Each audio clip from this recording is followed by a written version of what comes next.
Selamat malam pemirsa, Anda menyaksikan Dua Sisi. Saya Caca Anissa. Setelah proses yang cukup panjang bahkan penuh drama, akhirnya DPR membatalkan pemirsa pembahasan revisi Undang-Undang Pilkada yang mana saat ini menuai polemik. Kita tahu bahwa pasca putusan MK 60, semua mata ditujukan kepada putusan ini dan berpikir bahwa nantinya Pilkada 2024 akan merujuk kepada MK 60. Sempat ada upaya pembahasan revisi Undang-Undang Pilkada namun dibatalkan hari ini.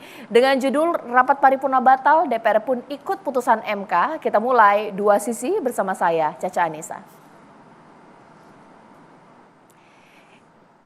Dengan mekanisme yang berlaku, apabila mau ada paripurna lagi harus mengikuti tahapan-tahapan yang diatur sesuai dengan tata tertib di DPR. Dan karena pada hari Selasa, tanggal 27 Agustus 2024, kita sama-sama tahu sudah pada tahapan pendaftaran pilkada. Nah, oleh karena itu kami tegaskan sekali lagi, karena kita patuh dan taat dan tunduk kepada aturan yang berlaku, bahwa pada saat pendaftaran nanti karena RUU Pilkada belum disahkan menjadi undang-undang, maka yang berlaku adalah hasil keputusan Mahkamah Konstitusi Judicial Review yang diajukan oleh Partai Buruh dan Partai Gelora. Demikian pernyataan singkat dari kami, mudah-mudahan menjadi jelas. Saya ucapkan terima kasih. Itu dia pernyataan dari Sufmi Dasko Ahmad yang menyatakan bahwa DPR akan mengikuti putusan MK 60. Apa implikasinya untuk Pilkada 2024? Pemirsa, itu akan saya bahas di Dua Sisi malam hari ini. Di studio TCI sudah hadir 3 narasumber saya. Saya masih menunggu 1 narasumber dalam perjalanan menuju studio. Saya akan sapa di sebelah kanan saya dan Mbak Titi Anggraini sebagai pakar hukum tata negara kita. Selamat malam, Assalamualaikum. Selamat malam Mbak Caca. Di sebelah kiri saya sudah ada Bang Kodari, pengamat politik kita, dan halo. Di ujung sana juga sudah ada Bang Margarito Kamis yang hadir benar di hari Kamis ya. Hari Kamis ya? Ya, cocok ya. Baik, sekarang saya akan menuju ke Mbak Titi. Mbak Titi, saya tidak ingin menambah-nambah. Apa yang bisa Mbak Titi maknai proses dari putusan MK 60 hingga proses pembahasan revisi Undang-Undang Pilkada yang batal kita putuskan hari ini? Iya, kalau kita refleksikan ini betul-betul buang-buang waktu, buang-buang energi, buang-buang tenaga ya. Walaupun ya sebagai orang yang selalu positive thinking, selalu ada hikmah di balik segala sesuatu. Energi, tenaga, dan semua yang berlangsung di balik itu kan pakai biaya, tidak gratis. Dan itu semua pajak kita, pajak rakyat. Kalau sejak awal kita sebagai negara hukum berkonstitusi dengan patuh, betul-betul taat pada nilai-nilai yang menjadi panduan kita kan negara demokrasi, kedaulatan berada di tangan rakyat, tetapi juga dijalankan atas supremasi konstitusi. Nah, kalau sejak awal teladan itu dijalankan, dipraktikkan, diikuti oleh para legislator kita, tidak perlu kita akan kemudian mengalami dinamika yang terus terang ya, berapa banyak itu akhirnya tenaga yang harus kita keluarkan, dan juga energi yang harus kita habiskan untuk memperjuangkan segala sesuatu yang sudah terang benderang. Kan sudah dijelaskan putusan Mahkamah Konstitusi, ada ahli konstitusi di sini, Pak Margarito Kamis, yang namanya putusan Mahkamah Konstitusi sebagai pembelajar hukum, final, mengikat, erga omnes, berlaku serta-merta. Dan putusan Mahkamah Konstitusi bukan sesuatu yang baru di dalam praktik ketatanegaraan kita. Tiba-tiba sebuah institusi organ negara mempertunjukkan bahwa putusan Mahkamah Konstitusi itu bisa kemudian diinterpretasi ulang. Nah, ini pembelajaran hukum seperti apa begitu. Jadi satu sisi tentu kita bersyukur bahwa ada putusan nomor 60 dan nomor 70.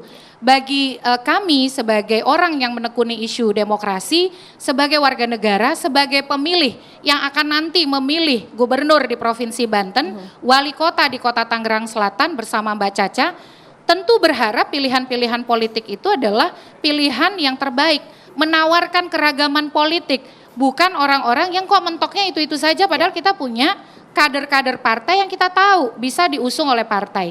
Jadi makanya saya menyebut putusan MK nomor 60 ya terutama bagai oase di tengah kemarau demokrasi.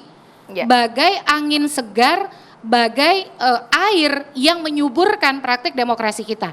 Tetapi kemudian ketika ada putusan balik ini dan juga bagaimana kita diperlihatkan ya, ternyata membahas undang-undang itu nggak serius-serius amat kok. Baru mau berkomentar anggota DPR sudah di stop. Baru kemudian mau mendalami sebuah isu, ini urusan negara ya. Kita putuskan ya ketok palu, kok begitu amat begitu. Jadi memang sebagai warga akhirnya kita belajar ya teman-teman, yang namanya hak itu tidak pernah jatuh dari langit. Yang namanya hak itu memang harus kita perjuangkan dan kita harus bekerja keras mempertahankan itu. Tapi pendapat Pak Dasko tadi walaupun beliau wakil ketua DPR, saya kira kita tetap harus alert nih ya, tetap harus berjaga karena harus ada keputusan resmi dong itu batal. Keputusan resmi itu ya harus ada hitam di atas putih. Walaupun sebagai publik tentu kita memegang omongan dari Pak Dasko. Kan integritas, kredibilitas itu dari apa yang diucapkannya. Oke. Terima kasih Mbak Titi, ini di sini sudah hadir ya di studio TCI Bang Adi Praitno yang sudah bersama kita di sini. Ini saya akan sapa terlebih dahulu Mas Adi Prait. Selamat malam, assalamualaikum. Ya, ini meramaikan suasana yang ada di sini. Kalau tadi Mbak Titi mengatakan bahwa pembahasan yang sempat dikebut dalam sehari oleh Badan Legislasi DPR, tapi kemudian batal disahkan di hari ini dianggap buang-buang waktu. Sekarang saya ingin ke Bang Margarito. Bang Margarito, marilah kita melihat ini dari sisi yang cukup konstruktif dari sudut pandang DPR. Betul memang proses legislasi undang-undang ada di DPR. Boleh tidak bahwa DPR berupaya untuk membahasnya meskipun memang terkesan sistem kebut semalam ya Bang? Bagaimana? Tapi akhirnya batal di hari ini. Nomor satu begini, kan udah batal tuh. Tidak dilanjutin lagi, jadi apalagi yang jadi soal. Satu ya. Yang kedua begini, kalau kita bicara rule of law, ada dua soal. Satu, Anda mesti cek elemen prosedur dan Anda mesti cek elemen substansial. Satu. Yang kedua, yang ketiga, kalau Anda belajar rule of law, negara hukum, tidak ada wewenang atau wewenang semua lembaga negara, apapun namanya itu, hanya berasal dari dan diberikan oleh Undang-Undang Dasar. Sekarang mari kita cek. Pasal 24C ayat 1 itu bilang, Mahkamah Konstitusi berwenang mengadili pada tingkat pertama dan terakhir yang putusannya bersifat penal untuk menguji, bukan untuk membuat norma. Titik situ deh, garis panjang tuh. Cek aja nih yang putusan Mahkamah Konstitusi yang jadi ribut-ribut sekarang ini atau gaduh sekarang ini. Bikin norma nggak tuh? Dia bikin norma. Dia ambil orang punya pekerjaan, punya wewenang. Wewenang dia cuma tulis suruh uji. Uji itu berakhir dengan sah atau tidak sah. Mau senang atau tidak senang karena begitu teksnya. Nah, itu satu. Putusan final itu bukan tidak ada mengikat, tapi konsekuensi dari final mengikat. Final mengikat itu bermakna bahwa tidak ada judiciary challenge atau judiciary proses yang untuk challenge. Tidak. Nggak ada, nggak bisa di challenge lagi. Ya sudah begitu dia putus, ya sudah final. Karena nggak bisa banding, nggak bisa kasasi, nggak bisa bla bla bla bla. Kalau di PN kan bisa itu. Jadi dia final. Karena dia final maka serta-merta menjadi hukum. Karena dia serta-merta menjadi hukum, dalam sistem hukum kita dia ikat siapa saja kecuali kambing. Kecuali kerbau misalnya, itu nggak bisa karena hukum itu hanya ditujukan pada perbuatan orang, tidak ada ditujukan pada yang lain-lain. Jadi itu doang. Nah sekarang kalau DPR menggunakan wewenangnya, terus apa yang salah? Cuma memang tadi saya bilang gitu ya, dari rule of law ada dua soal, ada substansi dan ada cek elemen substansial dan cek elemen prosedural. Karena kalau kita cek elemen prosedur, satu di antaranya tindakan-tindakan organ negara itu by prosedur. Dalam kasus ini, pagi tadi kalau nggak salah ya, pagi tadi apa? Pagi tadi kalau nggak salah saya bilang, sejauh yang saya cek, terlihat ada masalah dari segi prosedur. Sejauh yang saya cek, terlihat ada masalah. Baik. Yang empat, terus begini, ini kan sekarang ini kan sudah tidak mungkin lagi. Dengan atau tanpa Pak Dasko tadi ngomong itu, saya menghitung tidak mungkin undang-undang ini akan lahir. Mengapa? Besok Jumat, belum paripurna. Katakanlah kalau mau dilanjutin besok nih.